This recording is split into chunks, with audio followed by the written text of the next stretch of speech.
welcome to the show. It's always a pleasure to have you with us. This week, we discuss development with the Africa Director of the Gates Foundation, Dr. Ayo Ajayi. We get your views on the issues as well, and we have Africa's top 10. You're watching the Africa Leadership Dialogues. I'm Julie Gichuru.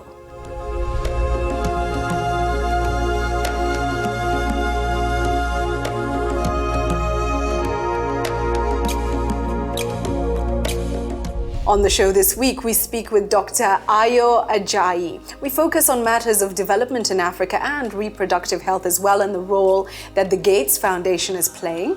Let's take a look at his profile.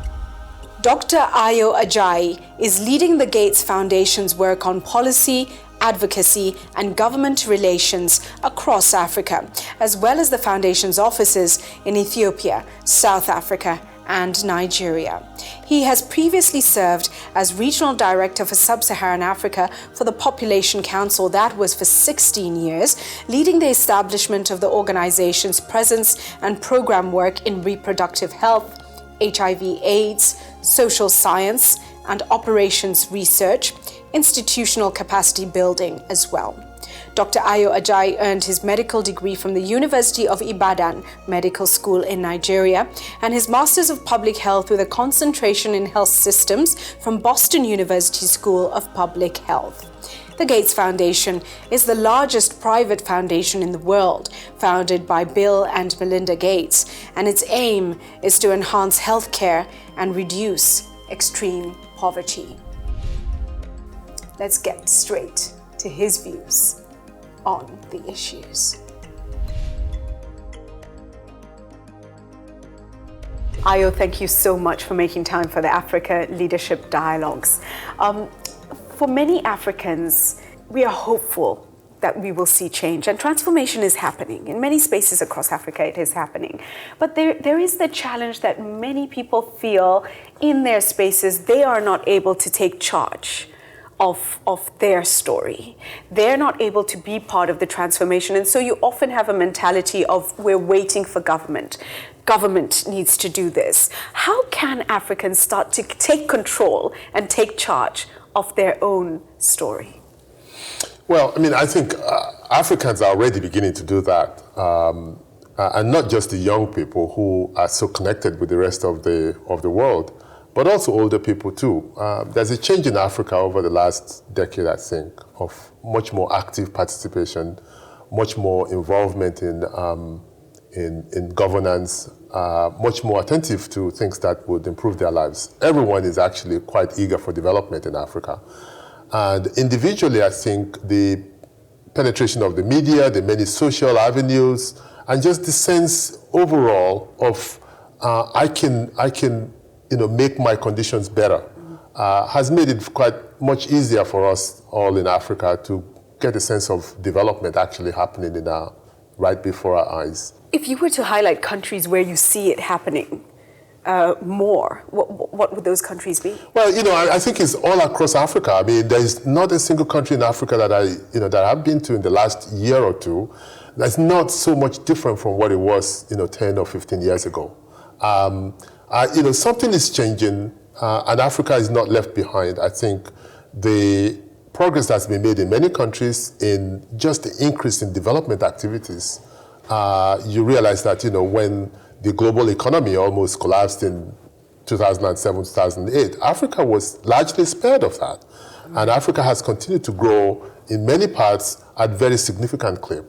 All that suggests that, people are getting more and more involved. People are much more conscious of what they can do themselves, and governments are getting a lot more serious about development issues themselves. So I think it's happening across Africa, in some countries faster than others. Mm-hmm. I think, for instance, Ethiopia is a country that has grown tremendously in terms of its economic development over the last 10, 15 years.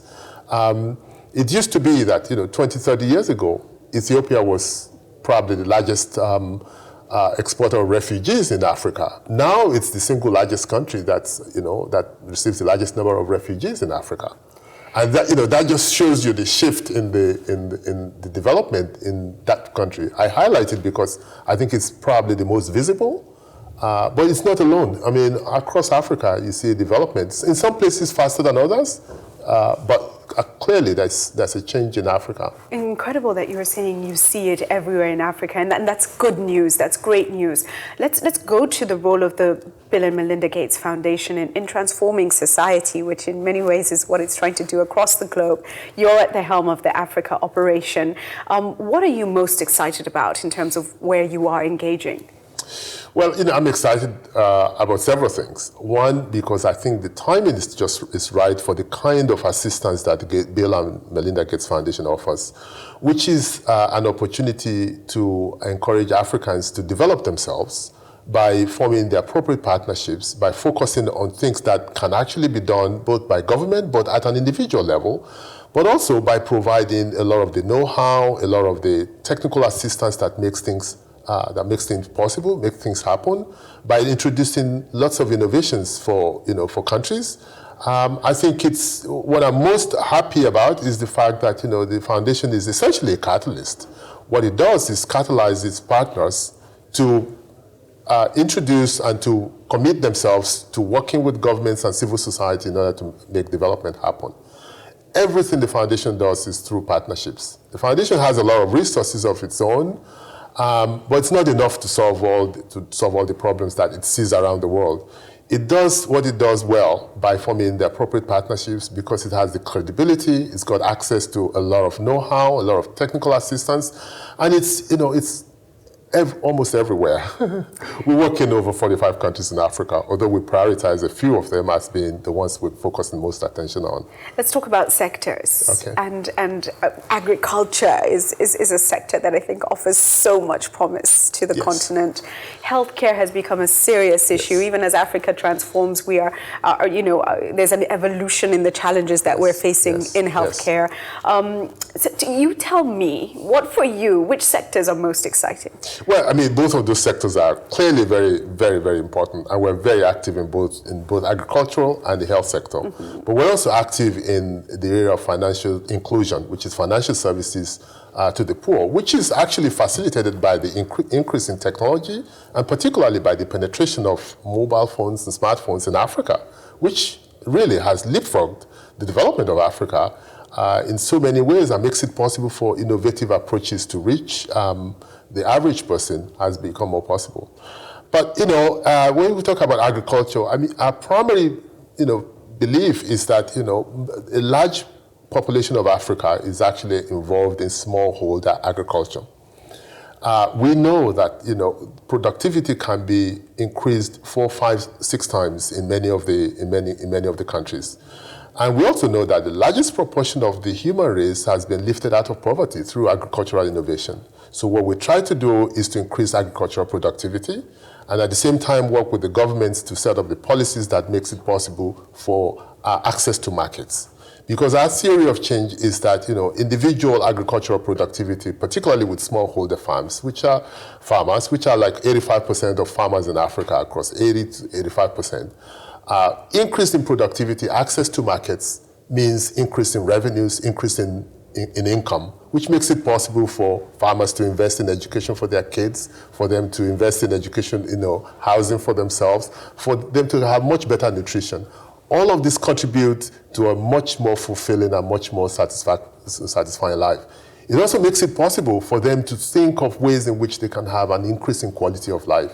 And our health work is also, it's also complementary to that, in that we see a number of diseases that can't be eliminated. So we highlight those. We think polio should be out of Africa. We're working very hard on that. There are a few pockets left, we're working on them. We also think that, with much better access to care, particularly with the strengthened healthcare services, that a lot of the problems that have plagued women and children particularly can be resolved. For instance, in many countries in Africa, the maternal mortality, maternal deaths, women died because they got pregnant or because they're having a baby. In many parts of the world, these are issues that have been tackled. Africa can tackle them too. And we're working very hard on those. We're working in areas of nutrition because we believe that, particularly, the first few years, we call it the 1,000 days. That's when a woman is pregnant, right through delivery and the first couple of years of the child. That if you're able to provide good, adequate nutrition, you set the child and the mother up for a very successful life. It's easier for them to reach their, potential mentally. It's also easier for them to do well educationally, and it's easier for them to get messages, communications that makes it possible for them to live relatively disease-free lives. So we work very hard on those. We're very active with international agencies. The foundation was instrumental in the formation of Gavi, the Global Alliance for vaccines, and which has made it possible to immunize hundreds of millions of children. That's prevented at least 7 million deaths in children. We're very active with the Global Fund for HIV, malaria, and TB. We're providing quite significant funding, a lot of which comes to African countries. So in all, the vast bulk of the foundation's funding comes directly or indirectly to Africa. Stay with the Africa Leadership Dialogues.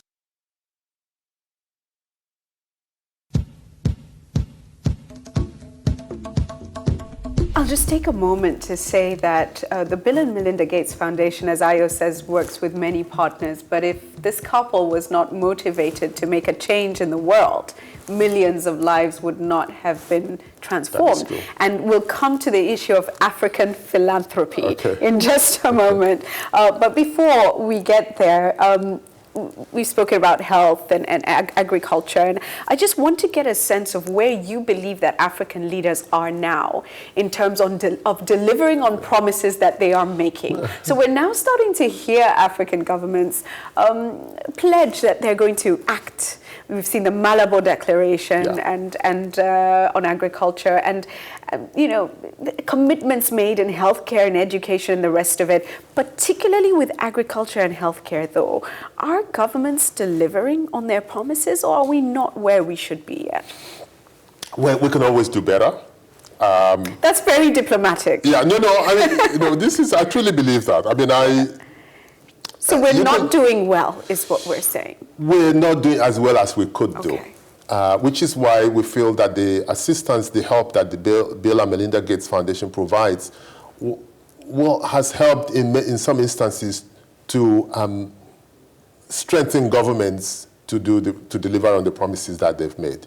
Whether you're talking about health, or you're talking about agriculture, or you're talking about development in general. In some instances, what governments need is support and technical assistance in order to get things done.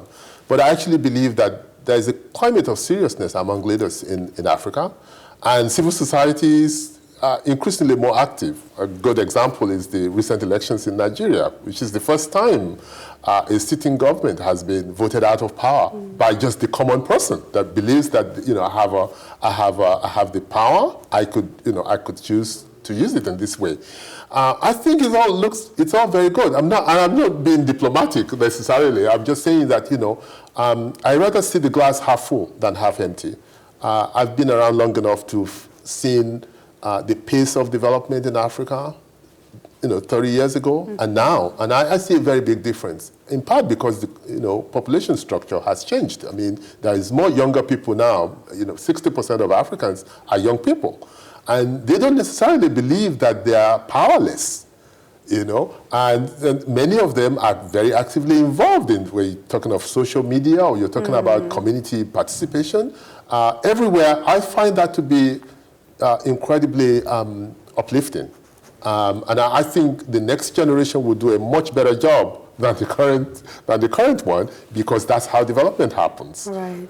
The more we can educate, the more we can provide, support for them to grow to be, successful and productive people, the more we'll find the pace of development increase. You've used a key word, which is education, and I've heard young people, sadly, I will reiterate, I've said it so many times on the show, I believe in young people, and you are the future. You're not the future, you are the present day. You are what will make Africa successful. And so many hopeful, hardworking, determined young people on the continent. But there are others who I have heard say, you have not given us the tools that we need to succeed.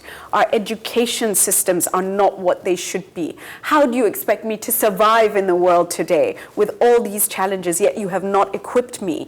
How would you respond to that? Well, that is actually the part that I find most satisfying. My generation would never speak to their parents and ask and hold them to account. But I'm actually more accountable to my children than to anyone else. I don't want to do anything, because we have the same name, I don't want to do anything that sort of messes them up, because they will ask me. And I think it's that singular change in the attitude that, there's respect, yes, but there is accountability as well. You have an obligation to me as a parent, and I will insist on that because I know what those obligations are. That is the fundamental difference. And when you apply that to the larger community, they're saying to governments that, yes, you have certain obligations to me, and I'm not just going to sit here and wait. That is fantastic. That's just the part of it that that really excites me. Thank you for that, because I keep telling my children to stop talking back to me and asking me this. So actually, it's a wonderful thing. It's fantastic. I will stop now telling them, when I was young, I never asked my parents those questions. So it's a very interesting perspective. I can give you examples of that where things I would never have done. Yes. That my children, I have 3 daughters. And, I fear them more than So it's a lease of life that they have, and it holds us accountable, both as parents, but also as members of society. Let's come to now philanthropy and the role of Africans in really taking charge of transforming our own continent. We are starting to see African philanthropy happen, which is a good thing, from Dangote in West Africa all the way into East Africa, Manu Chandaria and many others. Do you think it will continue to grow, and how can we harness and build Africans spending money on growing African communities? Well, I think this is another thing that perhaps is lesser known about the Gates Foundation.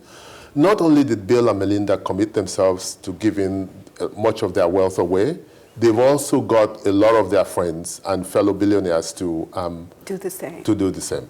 And so we now have more than 130 billionaires across the world who are part of the Giving Pledge, which is Bill's way of saying you don't really need all this for yourself and your offspring. You could use it for the larger good, for the larger community. And that's tremendous. But this year, they went one step further to creating the concept of the global citizen, which says that you as an individual, you don't have to be a billionaire, but you can participate in these philanthropic efforts because it makes life just better for everyone. And you feel better that way. And so we got this part of part of Bill's 2015 message is the idea of the global citizen, which is to encourage and stimulate each person in their own little ways to give more.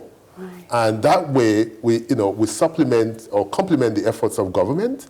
And it goes much farther than just governments providing services or doing little bits here and there. I'm really optimistic about that.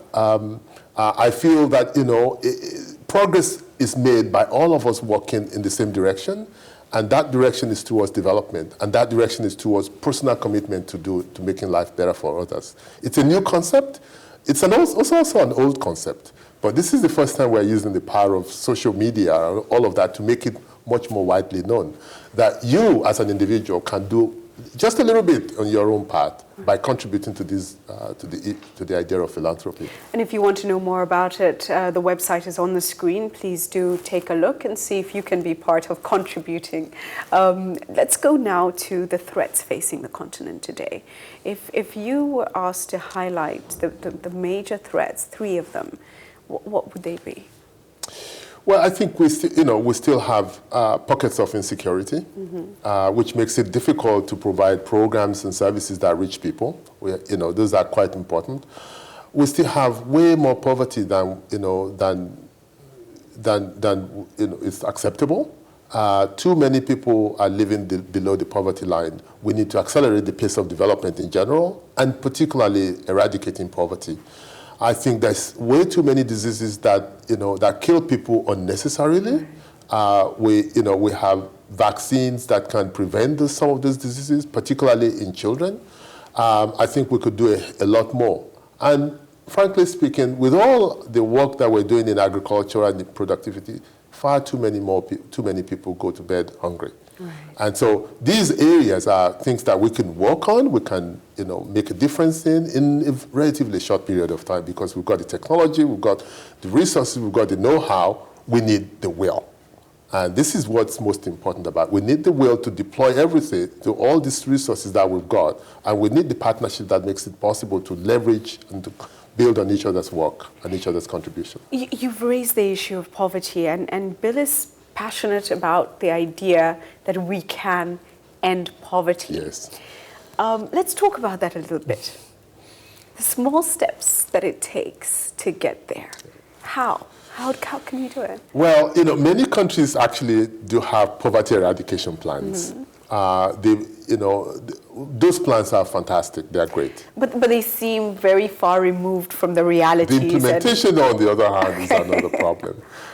Particularly in implementation of programs that reaches the common person, many of whom are probably excluded from the common, from easy interaction. I think that's why we talk about inclusion.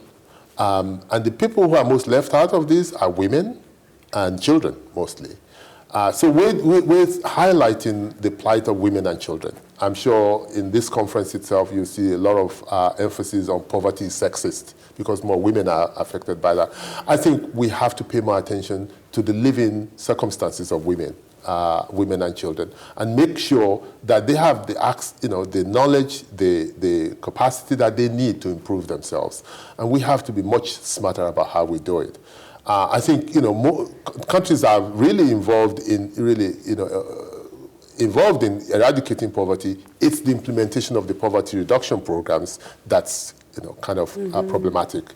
And we're getting better. We're getting smarter about how we do the analysis and how we do the interventions that improve people's lives. We know what works. We just need to deploy them more, and that requires focus. It requires prioritization.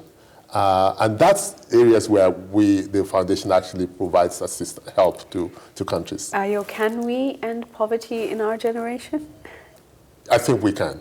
Probably not in my generation, but certainly in yours. I don't think we're that far apart, to be honest. But I won't say. Already we've come to the end of the interview, and really, please just look into the camera and deliver your message to Africans. How can we all be part of transforming the African continent?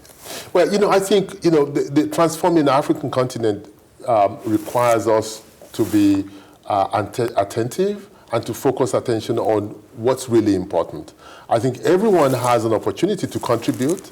Everyone has an opportunity to be an actor, not just a recipient.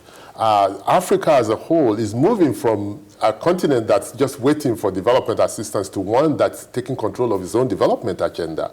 And I think that happens at an individual level, it happens at a community level, it happens at a national level, and spreads to regional level.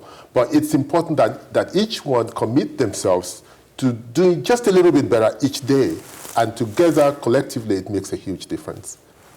Commit yourself to doing just a little bit better each day, and collectively, it makes a difference. Thank you so much for joining us. Thank you very much. Okay. Stay with the Africa Leadership Dialogues.